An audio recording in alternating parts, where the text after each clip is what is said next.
J'ai appris le chinois durant mes années de licence, soit pendant 3 ans. Pour être tout à fait honnête, lorsque je me suis inscrite à la fac, je voulais faire du japonais. Parce que les mangas, les animés... Je pense que vous commencez à bien me connaître sur ça. Mais il n'y a pas eu assez d'élèves pour en faire une classe, et donc j'ai dû faire le choix entre espagnol, italien, russe ou chinois. Je faisais déjà de l'espagnol et de l'italien au lycée, en plus de l'anglais, et je dois avouer que je ne suis pas intéressée à approfondir mes connaissances dans ces langues-là. En tout cas, elles ne sont pas mes priorités en termes d'apprentissage. Il me restait donc le choix entre russe et chinois, et n'ayant pu choisir japonais, j'ai choisi la deuxième option en termes de langue asiatique, et donc le chinois, et pour être plus précise, le chinois mandarin. On avait des cours d'écriture, de lecture, de civilisation et d'oral chinois. On avait plusieurs professeurs, tous natifs, mais on avait principalement 2 professeurs qui étaient un petit couple de personnes âgées. Et ils ne vous laissaient pas avoir par le côté mignon. Ils étaient féroces. Ah, je peux vous dire que le côté mignon du couple est vite parti lorsqu'on devait apprendre plus de 50 nouveaux mots par semaine.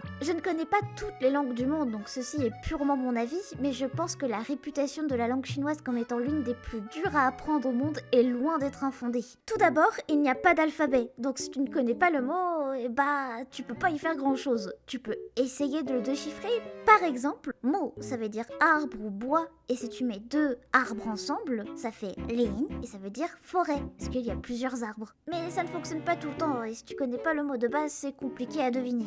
Ensuite, il y a inévitablement les tons en chinois, qui est une vraie galère à l'oral, que ce soit pour quand tu parles ou quand tu écoutes. Par exemple, mai et mai, ça ne veut pas dire la même chose alors que ça sonne quasiment pareil. Le premier mot veut dire acheter, tandis que le deuxième veut dire vendre. Et il y en a plein de trucs comme ça. Au fond, bien que ce fût 3 ans de souffrance, je ne regrette absolument pas d'avoir choisi d'apprendre le chinois. J'ai pas mal perdu ces dernières années en niveau, mais j'aimerais beaucoup me remettre dessus, car j'adorerais pouvoir aller en Chine un jour, et qui sait, peut-être en faire une vidéo? Non, c'est sûr que j'en ferai une si ça arrive. Abonne-toi!